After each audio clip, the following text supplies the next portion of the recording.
तो hello everyone. यहाँ पे हम लोग देखेंगे कि जो क्वेश्चन गेट 2000 में पूछा है 1 मार्क्स के लिए, बहुत सिंपल क्वेश्चन है। ठीक है, तो इसमें क्या पूछ रहा है कि प्लैंक हाइपोथेसिस में E equal to h nu दिया हुआ है। ठीक है, ये प्लैंक हाइपोथेसिस होता है। तो इसमें E डिनोट करता है एनर्जी को। ठीक है, E बता रहा है एनर्जी को। और तो वही क्वेश्चन है कि किस चीज की एनर्जी को बता रहा है। तो सिंपल जो E होता है वो एनर्जी बताता है, एनर्जी ऑफ फोटोन। ठीक है, एनर्जी ऑफ फोटोन को यहाँ पे ई डिनोट करता है। फोटोन को एनर्जी, पैकेट्स ऑफ एनर्जी के रूप में समझ सकते हैं। ठीक है, पैकेट ऑफ एनर्जी। ठीक है, स्मॉल पैकेट्स ऑफ एनर्जी, इस तरीके से बोल सकते हैं इसको। और यहाँ पे जो एच होता है वो होता है प्लैंक्स कांस्टेंट। ठीक है, प्लैंक्स कांस्टेंट होता है एच। और न्यू जो होता है वो होता है फ्रीक्वेंसी। ठीक है, न्यू होता है फ्रीक्वेंसी। और सिमिलर चीज को हम लोग एच सी बाई लैम्डा भी लिख सकते हैं, जहाँ पे लैम्डा क्या होगा, वेवलेंथ हो जाएगा। ठीक है, जहाँ पे लैम्डा क्या होगा, वेवलेंथ ऑफ लाइट हो जाएगा, और सी क्या हो जाएगा, स्पीड ऑफ लाइट हो जाएगा। स्पीड ऑफ लाइट हो जाएगा। तो इस तरीके से क्वेश्चन आ सकता है, ये 2000 में पूछा था क्वेश्चन। ठीक है, और एच का जो वैल्यू होता है, एच का मतलब जो प्लैंक कांस्टेंट का जो वैल्यू होता है वो होता है 6.63 इंटू 10 टू द पावर -34। ठीक है, जूल सेकेंड में होता है इसका यूनिट। और तो ये क्वेश्चन से इतना कुछ हम लोग सीख सकते हैं। ठीक है, तो यदि आपसे नेक्स्ट टाइम पूछे तो हो सके एच सी बाय लैम्डा पूछ पूछ सकता है। और E equal to h nu की जगह एच सी बाय लैम्डा पूछ देगा, और लैम्डा क्या है ये पूछ सकता है, हो सके प्लैंक कांस्टेंट का वैल्यू, तो कुछ भी पूछ सकता है। तो इस क्वेश्चन से इतना चीज हम लोग समझ सकते हैं। अब नेक्स्ट हम लोग देखेंगे, नेक्स्ट क्वेश्चन जो पूछा है वो देखेंगे यहाँ पे। तो नेक्स्ट क्वेश्चन जो है वो है, यहाँ पे पूछा है which of the following species is not iso electron. ठीक है, तो ऐसे क्वेश्चंस को थोड़ा ध्यान रखेंगे जहाँ नोट है। हम लोग क्या करते हैं, जो मेन वर्ड है उसको देख लेते हैं, और उसके बाद फिर क्या करते हैं कि गलती होना चालू हो जाता है। ठीक है, तो यहाँ N2 लिखा है, आइसो इलेक्ट्रॉनिक का मतलब सबको पता है कि नंबर ऑफ इलेक्ट्रॉन काउंट मतलब सेम रहेगा। ठीक है, इलेक्ट्रॉन काउंट क्या रहेगा, सेम रहेगा। और यहाँ पे नॉट लिखा है, तो कौन सा ऑप्शन है जिसका इलेक्ट्रॉन काउंट N2 के जैसा नहीं है। तो पहले देखेंगे N2 में कितना इलेक्ट्रॉन होता है। तो N2 में दो इलेक्ट्रॉन, मतलब 7+7 करेंगे तो कितना हो जाएगा, 14 इलेक्ट्रॉन। दो एटम है नाइट्रोजन का, ट्रिपल बॉन्ड से ऐसे, तीन कोवेलेंट बॉन्ड से ऐसे जुड़ा रहता है। तो 7+7 14 इलेक्ट्रॉन हो गया। तो अब हम लोग को देखना है कि चारों ऑप्शन में से किसके पास 14 इलेक्ट्रॉन नहीं है। तो एक एक करके चेक करेंगे। पहला है CN नेगेटिव। ठीक है, साइनाइड आयन। तो यहाँ पे क्या हो जाएगा, कार्बन का 6 इलेक्ट्रॉन, नाइट्रोजन का 7 इलेक्ट्रॉन, प्लस एक मैं नेगेटिव आयन के लिए +1 लिख देते हैं हम लोग। तो यहाँ पे कितना हो गया, ठीक है, 14। यहाँ पे कितना इलेक्ट्रॉन हो गया, 14 इलेक्ट्रॉन। चलिए अब दूसरा ऑप्शन देखेंगे। दूसरा ऑप्शन में है NO। यहाँ पे नाइट्रोजन का कितना, 7 इलेक्ट्रॉन, नाइट्रोजन का 7 इलेक्ट्रॉन। ऑक्सीजन का कितना इलेक्ट्रॉन हो जाएगा, 8 इलेक्ट्रॉन हो जाएगा। तो ये कितना हो गया, 15 इलेक्ट्रॉन हो गया। ठीक है, अब तीसरा ऑप्शन को चेकआउट करेंगे तो यहाँ कितना है, कार्बन मोनोऑक्साइड CO, कार्बन का 6 इलेक्ट्रॉन, ऑक्सीजन का 8 इलेक्ट्रॉन, कितना हो गया, 14 इलेक्ट्रॉन। ठीक है, इसके बाद D नंबर को चेक करेंगे। CS लिखा हुआ है, कार्बन का 6 इलेक्ट्रॉन और सल्फर का 16 इलेक्ट्रॉन। ठीक है, तो यहाँ कितना हो जाएगा, 22 इलेक्ट्रॉन हो जाएगा। ठीक है, 22 इलेक्ट्रॉन। तो अब देखेंगे कि क्वेश्चन के अकॉर्डिंग बी और डी, ठीक है, बी और डी जो है ये दोनों में 14 इलेक्ट्रॉन नहीं है। तो यदि यहाँ पे लिखा रहे नॉट आइसो इलेक्ट्रॉनिक, तो बी और डी ऑप्शन होगा। और which of the following is iso electronic with N2 होगा, तो ए और सी ऑप्शन हो जाएगा। चलिए अब हम लोग देखेंगे नेक्स्ट क्वेश्चन, जिसमें पूछा है ground state configuration of iron. ठीक है, आयरन का ग्राउंड स्टेट कॉन्फ़िगरेशन दे दिया है, और पूछा है फेरिक आयन के कंडीशन में वो मतलब फेरिक आयन के कंडीशन में उसका इलेक्ट्रॉनिक कॉन्फ़िगरेशन क्या होगा। ठीक है, यहाँ पे देखिए ये क्वेश्चन पूछा है गेट में 2002 में 1 मार्क्स के लिए। तो यार आप लोग को मैं सिखाया हूँ इलेक्ट्रॉनिक कॉन्फ़िगरेशन कैसे लिखना है। स्पेशली बोला हूँ कि डी ब्लॉक का जो इलेक्ट्रॉनिक कॉन्फ़िगरेशन होता है वो बहुत ज्यादा ध्यान।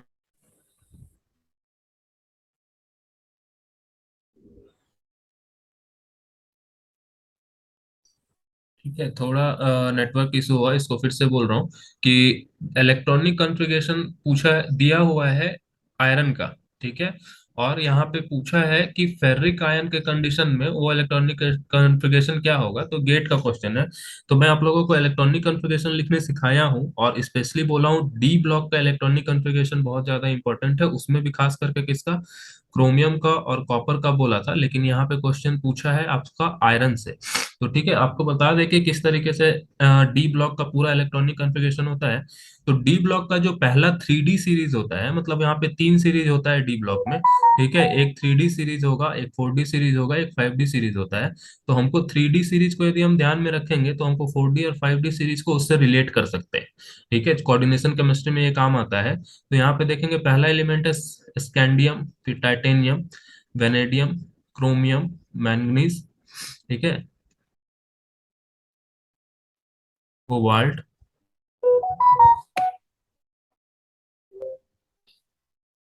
ठीक है, scandium, titanium, vanadium, chromium, manganese, iron, cobalt, निकल, कॉपर, जिंक। ठीक। तो इसको एक निमोनिक से याद रख रहे थे। ठीक है, यहाँ पे इसका एटॉमिक नंबर हो जाता है 21, ये 22, ये 23, 24, 25, आयरन का 26, कोबाल्ट 27, निकल 28, कॉपर 29, और जिंक का कितना हो जाएगा, 30 हो जाएगा। ठीक है, तो यहाँ इसका जो इलेक्ट्रॉनिक कॉन्फ़िगरेशन हम लोग देखेंगे तो इसको इस तरीके से लिख सकते थे, AR4S2 3D1। ठीक है, AR4S2 3D1, इस तरीके से इसका कॉन्फ़िगरेशन बढ़ेगा। फिर टाइटेनियम में आपका, जैसे जो टाइटेनियम है तो इसका क्या हो जाएगा, AR4S2 3D2। ठीक है, इसी तरीके से एक एक इलेक्ट्रॉन बढ़ाते जाएंगे। जब क्रोमियम में आएंगे तो यहाँ पे क्या होगा, AR4S2 3D4 ऐसा आएगा, लेकिन इसको बोला था कि चेंज कर देने, इसको हम लोग चेंज कर देंगे इस तरीके से, 4S1 3D5। Similarly chromium, copper में भी होगा। ठीक है, कॉपर में क्या होगा, यहाँ पे हो जाता है AR4S2 3D9, बट इसको चेंज करके क्या कर देना है, AR4S1 3D10। ठीक है, तो इस तरीके से इलेक्ट्रॉनिक कॉन्फ़िगरेशन हम लोग लिख सकते हैं। तो आते हैं हम लोग क्वेश्चन में। यहाँ पे क्या पूछा है कि आयरन के बारे में पूछा है। ठीक है, तो आयरन के बारे में पूछा है, तो देखते हैं कि क्या है आयरन के बारे में। तो आयरन का इलेक्ट्रॉनिक कॉन्फ़िगरेशन क्या होगा, पहले इसको सबको हटा देता हूँ। ठीक है, पहले ये सबको हटा देता हूँ। आप लोग पॉज करके लिख लेंगे यदि लिखना रहेगा, ऐसे पहले भी वीडियो में बता चुका हूँ। ठीक है, तो इसको पहले साफ करता हूँ, इसके बाद यहाँ पे देखते हैं।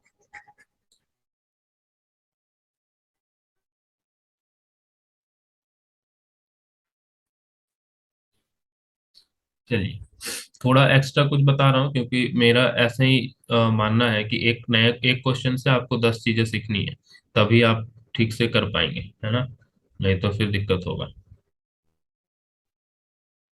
नहीं तो फिर ऐसे मेथड जो मैं बताया हूँ उसका कोई बेनिफिट नहीं है। आपको एक एक क्वेश्चन से कम 10 कंसेप्ट नया सीखना होगा, या 5 कंसेप्ट सीखे, जितना भी सीखे, तो वो आपके ऊपर है। ठीक है, तो चलिए अब आते हैं क्वेश्चन पे। हम लोग यहाँ पे बात कर रहे हैं किसका, आयरन का, आयरन के बारे में बात कर रहे हैं। तो आयरन का कॉन्फ़िगरेशन देख लेंगे, वो दिया हुआ है ऑलरेडी यहाँ पे, आयरन का ग्राउंड स्टेट कॉन्फ़िगरेशन। ठीक है, ग्राउंड स्टेट में क्या कॉन्फ़िगरेशन है, तो ये लिखा हुआ है AR, यहाँ पे एक नोबल गैस को लिखा हुआ है, उसके बाद 3D6 4S2, ground state configuration iron का 26 एटॉमिक नंबर के लिए ये होगा। अब बोल रहा है कि फेरिक है ना, फेरिक में Fe3+ आयन के बारे में पूछा है कि इलेक्ट्रॉनिक कॉन्फ़िगरेशन क्या होगा। ठीक है, Fe3 के बारे में पूछा है। तो दो स्टेट हो सकता है, Fe2+ भी हो सकता है, ठीक है, और Fe3+ भी। एक को फेरिक बोल रहे हैं, एक को फेरस बोल देते हैं। ठीक है, तो 3+ मतलब क्या हो गया कि 3 इलेक्ट्रॉन इसके बाहर निकल चुके हैं। ठीक है, 3 इलेक्ट्रॉन बाहर निकल चुके हैं, तो इसको हम लोग कैसे देखेंगे, 3 इलेक्ट्रॉन निकलेंगे तो पहला इलेक्ट्रॉन निकलना चालू होगा आउटर मोस्ट से। ठीक है, आउटर मोस्ट से इलेक्ट्रॉन निकलता है, तो इसको हम लोग ऐसे देखेंगे कि यहाँ से 3 इलेक्ट्रॉन बाहर निकालने हैं, तो 2 इलेक्ट्रॉन हम लोग S से निकाल देंगे। ठीक है, और एक इलेक्ट्रॉन निकाल देंगे कहाँ से, D से। तो 3 इलेक्ट्रॉन बाहर हो गए, तो इसका जो फाइनल कॉन्फ़िगरेशन बनेगा वो क्या बनेगा, 3D5 4S0। ठीक है, तो ये कॉन्फ़िगरेशन बनेगा। हो सके आपसे क्या पूछ दे एग्जाम में कि फेर्रिक आयन का किसके साथ मैच होगा, ठीक है, किसके साथ इलेक्ट्रॉनिक कॉन्फ़िगरेशन मैच होगा, या हो सके इस तरीके का कुछ क्वेश्चन पूछ सकता है। तो ये हो गया हम लोग का आंसर यहाँ पे 3D5 4S0, मतलब option number 3D5 4S0, C option. ठीक है, 3D5 4S0।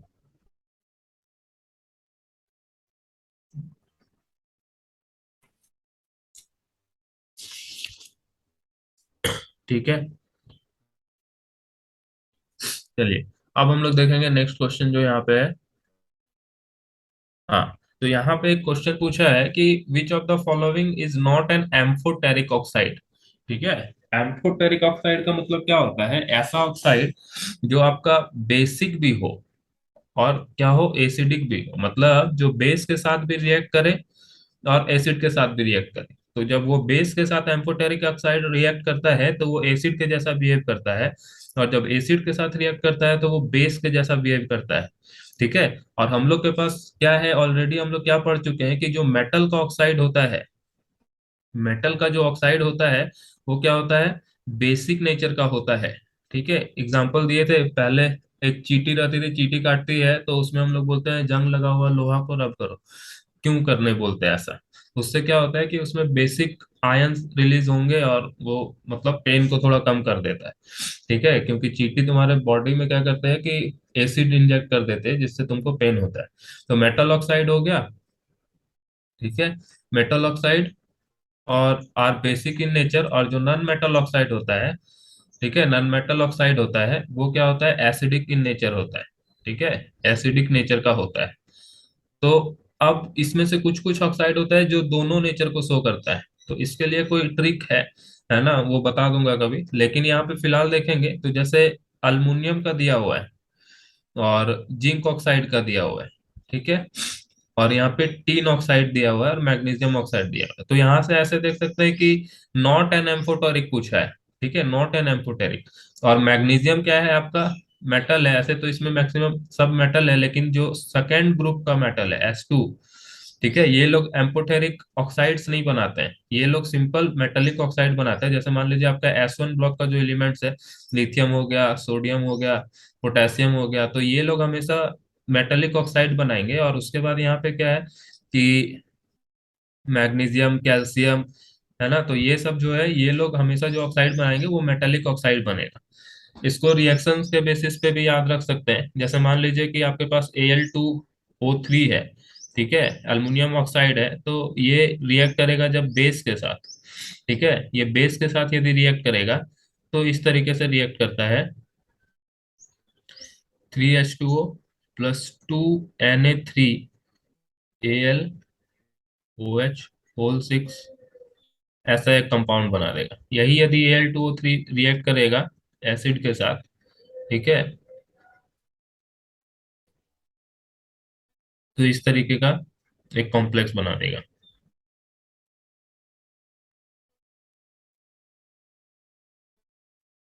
ठीक है, तो इस तरीके से रिएक्ट करता है। इसमें देखिए बेसिकली जो ऑप्शन होगा ये आंसर होगा बी, मैग्नीशियम ऑक्साइड। बाकी ये तीनों है।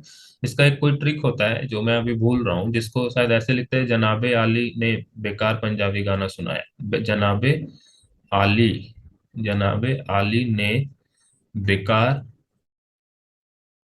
बेकार पंजाबी गाना सुनाया। ठीक है, पंजाबी गाना सुनाया। ठीक है, तो यहाँ से रख सकते हैं, ये सुनाया इंडिकेट करता है SNO को, पंजाबी बताता है लीड ऑक्साइड के बारे में, जनाबे आली में आता है जिंक ऑक्साइड, और आली में आता है आपका अल्मीनियम ऑक्साइड। ठीक है, तो यहाँ से इससे भी क्वेश्चन आप देख सकते हैं कि ये ट्रिक में जनाबे आली तीन चीज आप पकड़ लिए, तो ये तीन एम्फोटेरिक है। ये जो ट्रिक है ये किसके लिए है, एम्फोटेरिक के लिए है ना। तो एम्फोटेरिक में जनाबे आली ZNO, AL2O3, SNO, ये तीनों आ गया। ठीक, तो यहाँ से हम लोग क्या कर सकते हैं, बता सकते हैं कि ये जो ऑक्साइड बन रहा है ये कैसा होगा, एम्फोटेरिक होगा। तो बच कौन गया, MgO। तो MgO हो जाएगा आपका नॉन एम्फोटेरिक। चलिए नेक्स्ट क्वेश्चन देखते हैं यहाँ पे। ये क्वेश्चन में पूछा है longest wavelength transition in बामर series. ठीक है, ऑफ एटॉमिक हाइड्रोजन इज, क्या होगा? ठीक है, longest series of atomic hydro atomic hydrogen, यही पूछा है। तो इसमें देखिए, एक्चुअल में इसका कंसेप्ट क्या है उस पर थोड़ा सा बात करेंगे, और आज का वीडियो यहीं पे हम लोग खत्म करेंगे इस क्वेश्चन को डिस्कस करके। तो ये क्वेश्चन पूछा है आपका 2003 गेट में, 2 मार्क्स के लिए। ठीक है, तो एक्चुअल में होता क्या है उसको हम लोग यहाँ पे देखेंगे। देखिए, क्या है कि हम लोग एनर्जी लेवल्स के बारे में पढ़े। जैसे कि कोई आपके पास एक एलिमेंट है, तो उसके बीच में प्रोटॉन प्लस न्यूट्रॉन है, ये इसका न्यूक्लियस बना देता है। ठीक है, ये क्या करता है, इसका न्यूक्लियस बना देता है। इसके बाद क्या है कि इसका सेल्स बनते हैं। ये एक एनर्जी लेवल हो गया, ये दूसरा एनर्जी लेवल हो गया। ठीक है, और ये एनर्जी लेवल में क्या है, इलेक्ट्रॉन्स है। इस एनर्जी लेवल्स में क्या है, इलेक्ट्रॉन्स है। ठीक है, इसमें भी इलेक्ट्रॉन्स है। तो हम यहाँ पे क्या बोल रहे हैं कि जैसे मान लीजिए इसको n=1 बोल देंगे, पहला सेल है n=1, इसको क्या बोल देंगे, n=2। इसी तरीके से करते करते n=इंफिनिटी तक सेल्स हो सकते हैं, इमेजिन कर रहे हैं, तो n=इंफिनिटी तक सेल होंगे। उसका एनर्जी लेवल हम लोग कैसे बताएंगे, तो एनर्जी लेवल हम लोग इस तरीके से दिखा सकते हैं कि जैसे मान लो एक लाइन से दिखा रहा है, इसका वैल्यू क्या बोल देंगे, ये n=1 है, ये n=2 है। ठीक है, ये n=3 होगा, और ये n=इंफिनिटी सपोज कर लेते हैं। तो इस तरीके से एनर्जी लेवल को हम लोग यहाँ पे दिखा रहे हैं। अब बोल रहे हैं यहाँ पे एक इलेक्ट्रॉन है। ठीक है, अब यदि ये इलेक्ट्रॉन यहाँ से जंप कर रहा है इस यहाँ पे, ठीक है, इस वाले एनर्जी के पास, इस एनर्जी लेवल में पहुंच गया। ठीक है, उसके बाद क्या करता है कि जब ये वापस, जब इसका एनर्जी खत्म होता है, तो ये इलेक्ट्रॉन वापस से जंप करेगा। ठीक है, तो दो तीन पॉसिबिलिटीज बनती हैं। दो तीन पॉसिबिलिटीज में क्या पॉसिबिलिटीज है, एक पॉसिबिलिटी तो ये बनती है कि ये इलेक्ट्रॉन यहाँ से जंप करे और यहाँ पे आ जाए। दूसरा पॉसिबिलिटी क्या है, दूसरा पॉसिबिलिटी क्या है कि दूसरा पॉसिबिलिटी है कि ये इलेक्ट्रॉन जंप करे यहाँ से यहाँ आ जाए।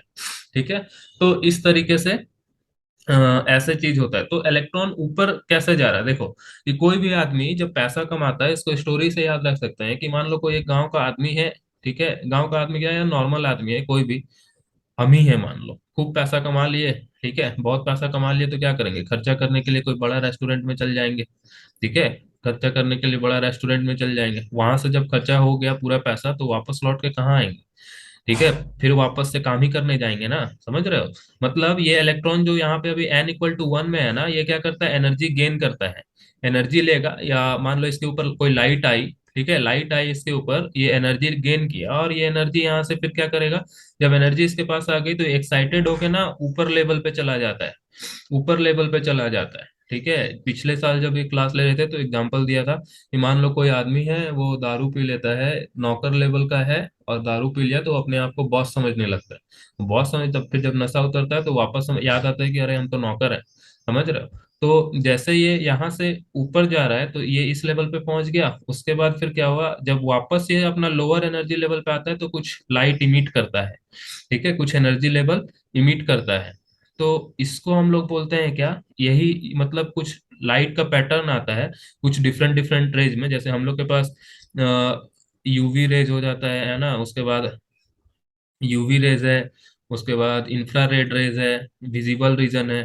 तो ये सब रीजन में ये यहाँ पे लाइट इमिट करता है। तो उसी के बेसिस पे पूरा सीरीज बनाया गया है, जिसको जैसे पहला हो जाता है लाइमन सीरीज, फिर बामर सीरीज है ना, इसके बाद पास्टन सीरीज हो जाता है, लाइमन बामर पास्टन सीरीज, उसके बाद पीफंड पीफंड या फिर हुंड सीरीज बोल सकते हैं। तो इस तरीके से सीरीज चलता है। ठीक है, तो इसमें इसी में यही क्वेश्चन पूछा है कि सबसे लॉन्गेस्ट ट्रांजिशन कब आएगा। ठीक है, हाइड्रोजन वाले में लॉन्गेस्ट ट्रांजिशन कब आएगा। और एक चीज है कि हम कब, लाइमन सीरीज कब होता है, बामर सीरीज कब होता है। लाइमन सीरीज तब होता है जब पहला इनिशियल वाला n=1 से जंप करके किसी और में जा रहा है। ठीक है, या फिर मतलब कहीं से भी जंप करके n1 में आ रहा है, तो उसको हम लोग लाइमन बोलते हैं। दूसरा बामर कब होता है, जब आपका इलेक्ट्रॉन लास्ट में n2 में आ रहा है, पास्चन इसी तरह से n3 में, मतलब फाइनल वाला एक फिक्स रहेगा। ठीक है, तो उसके अकॉर्डिंग ये सारे बन रहे हैं। ठीक, तो इसमें हम लोग देखते हैं कि इस क्वेश्चन में, ठीक है, इस क्वेश्चन में कैसे होगा। इस क्वेश्चन को हम लोग ले चलते हैं दूसरे पेज में, यहाँ पे। चलिए, अरे ये क्या हो गया, एक सेकंड।